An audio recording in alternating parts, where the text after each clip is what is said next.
তোমরা মাজারে যাও, তোমার প্রতিকৃতি, এটা তো তোমাদের ভণ্ডামি ছিল, এটা তো আর কিছু না। কাদের সিদ্দিকী যেটা করতেছে এটা ঠিক না। ফেসবুকে একটা ছাগল দিয়ে মাথায় দেশে ওনার মাথা দিয়ে বলে ছাগলটা বিক্রি হয়ে গেল। তো অন্যায়ের পরে শেষ ছাত্রদের উপর গণহত্যা করলো, তারপর আপনি কিভাবে ওখানে শ্রদ্ধা নিবেদন করতে আসেন? এবং ওখানে মাজার নাই, কবর নাই, কিছু নাই, একটা প্রতিকৃতি আইন নিয়ে ভণ্ডামি শুরু করছে এই আওয়ামী লীগ। সেই ভণ্ডামির মধ্যে আপনি আসতে চান, আপনি কিভাবে আসেন? আপনার কি একটু বোধ বুদ্ধি হবে না? নাই। আমি এখন থেকে বলি, ওনার গাড়ি ভেঙেছে বা ওইটা বলেছে, গাড়িতে দু একজন এই কষ্ট রাখি কেমন? আপনার ভাইকে আজকে মারলাম আর আমি আপনাকে যাই গুলি করে যাই বললাম কেমন আছো, ভুলে যাও, এটা কি সম্ভব? এই ঘটনাটাই কাদের সিদ্দিকী ঘটিয়েছে। নতুবা ওনার এই উনি মানে সস্তায় একটা বাহা বানাতে চাইছেন। আপনারা দেখাইবেন কাদের সিদ্দিকী আসছে, উনি কাদের সিদ্দিকী ওই বলছিল যে বঙ্গবন্ধুকে হত্যা করার পরে আপনার উনি আসছিল, সবাই বলছিলেন, এইটা আবার আজকে বাহা বানাতে আসছিল। একটা কথা স্পষ্ট, ওই ৭৫ সালেও সারা বাংলাদেশের মিষ্টির দোকান খালি হয়ে গিয়েছিল, আর এবারও কিন্তু খালি হয়ে গেছে আপনারা। তবে এইবারের খালিটা মিষ্টির দোকানদাররা ফ্রি মিষ্টি দিছে। অতএব এখানে ওনার এই ধরনের কালকে আসাটা ঠিক হয়নি। আমি বলবো আপনি স্টেট কার্ড আপনার মুখ থেকে বলা উচিত, ওই সন্ত্রাসী ছাত্রলীগ নিষিদ্ধ করো, ওই যুবলীগ নিষিদ্ধ করো, এমনকি শেখ হাসিনার দল আওয়ামী লীগ নিষিদ্ধ করা উচিত। ফেসবুকে একটা ছাগল দিয়ে মাথায় দেশে ওনার মাথা দিয়ে বলে ছাগলটা বিক্রি হয়ে গেল। এই যে বিষয়টা, এরপর যদি ওনার বুদ্ধি না হয়, সেদিনও এই নির্বাচন ভুয়া নির্বাচনের আগেও ওনার বোনের সাথে গেছে, তাই বলছে আমার বোন, হ্যাঁ, পরে শেখ হাসিনা ওনার আর সিট টিট দেয়নি, না দেওয়ার পর আবার উল্টাপাল্টা বলা।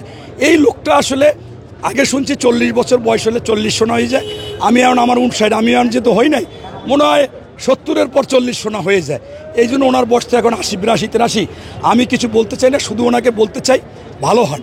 ওই যে কাউয়া কাদের কইছিল যে ভালো হও মাসুদ না কি জানো, এখন ওনার কথাই বলি যে আপনি ভালো। কাদের সিদ্দিকী যেটা করতেছে এটা ঠিক না। আপনার কি একটুও মনে পড়ে না, আপনার যখন শেখ হাসিনা বলেছিল আমার অপরাধ কি, তখনও কিন্তু আপনি কথা বলেন নাই। ওনার অপরাধ উনি বিডিআর হত্যা করেছে। আমার অপরাধ কি যখন বলে, আপনি কি জানেন না যে শাপলা চত্বরে একটা গণহত্যা করেছে?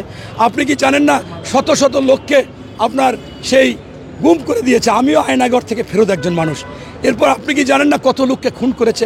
আপনি কি জানেন না যে কত হাজার হাজার লক্ষ লক্ষ মানুষের নামে মামলা দিয়েছে মামলাবাজ?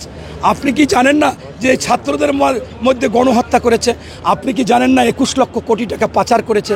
আপনি কি জানেন না বাংলাদেশে 106 বিলিয়ন ডলার ঋণ করেছে? সেই ঋণের যে কাজ করেছে তার 10 ভাগের 1 ভাগেরও কাজ করেনি। আপনি কি জানেন না শেখ হাসিনা স্বৈরাচার ফ্যাসিস্ট ভোটচোর?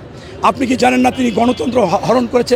আপনি কি জানেন না তিনি ফরমাইশি রায় দিয়েছে? প্রশাসন যদি চায় একদিনের মধ্যে যত দুর্নীতিবাজ, যত সন্ত্রাসী, যত দখলবাজ, যত খারাপ মানুষ যারা টাকা পাচার করেছে, আপনি চাইলে 24 ঘন্টার মধ্যে আটটা দেখা। এবং আপনাকে আমি ছোট্ট একটা উদাহরণ দিই। আমি যখন ঢাকা বিশ্ববিদ্যালয়ে পড়তাম, বাকুশা মার্কেটে আমার ফোন, ফ্যাক্স, কুরিয়ার, কম্পিউটার এরকম ফার্স্ট একটা দোকান ছিল, আগে দেয়নি। সেই দোকানে বসতাম মাঝে মাঝে মাত্র 1 ঘন্টা। সেখানে আমি দেখতাম ওই এলাকায় কারা ছিনতাই করে বিভিন্ন রকম, আমি প্রত্যেকের নাম।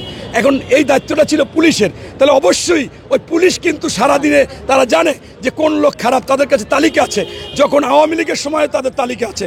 তাই আপনার অল্প সময়ের মধ্যেই চাইলে এই অন্তর্বর্তীকালীন সরকার তাদেরকে আইনের আওতায় এনে যত চাঁদাবাজি, যত অস্ত্রধারী, যত সন্ত্রাসী তাদের গ্রেপ্তারের আওতায় এনে এবং অবৈধ উপার্জনকারী আওয়ামী লীগের মধ্যে আপনি যদি একেবারে ছোট পর্যায়ে যান, সেখানেও আওয়ামী লীগ পাবেন।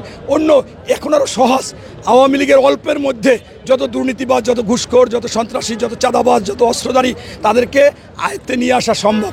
কারণ বিরোধী দলের কাছে কোনো অস্ত্র ছিল না, তারা লাঠি ছোটা ইট পাটকেল মেরেছে। আপনারা দেখেছেন যে এই ছাত্ররা যে আন্দোলন করেছে তাদের হাতে কি অস্ত্র দেখেছেন? সেই ছাত্রদের মধ্যে তো আমরাও ছিলাম জনতা। তাইলে আমাদের কাছে কোনো অস্ত্র নাই, থাকলে তো আমরা ব্যবহার করতাম, আমরা গুলি খেয়ে খেয়ে মারা যেতাম না।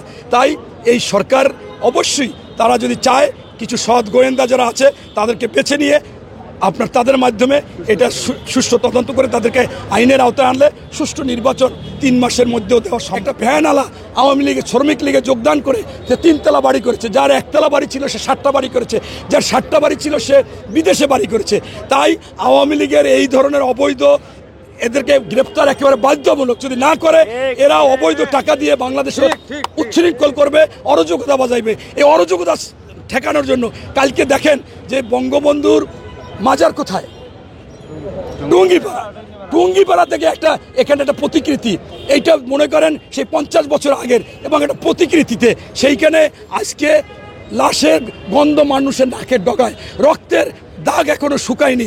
হাজার হাজার লোক, ছাত্ররা মারা গেছে। আমি আমার বাসা শুক্রবার 32 আমি দেখেছি কিভাবে অ্যাম্বুলেন্সগুলো গেছে, শত শত অ্যাম্বুলেন্স নিয়ে কোথায় লাশ ফেলাইছে তাও কিন্তু আমরা জানি না।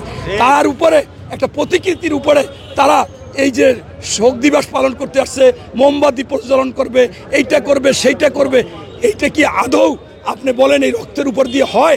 এটা তোমরা মাজারে যাও, তোমার প্রতিকৃতি, এটা তো তোমাদের ভণ্ডামি ছিল, এটা তো আর কিছু না। তাই আমি বলতেছি যে এদেরকে গ্রেপ্তার করা সঠিক, এবং আরও বেশি গ্রেপ্তার করলে আজকে টাটু শব্দ হতো না।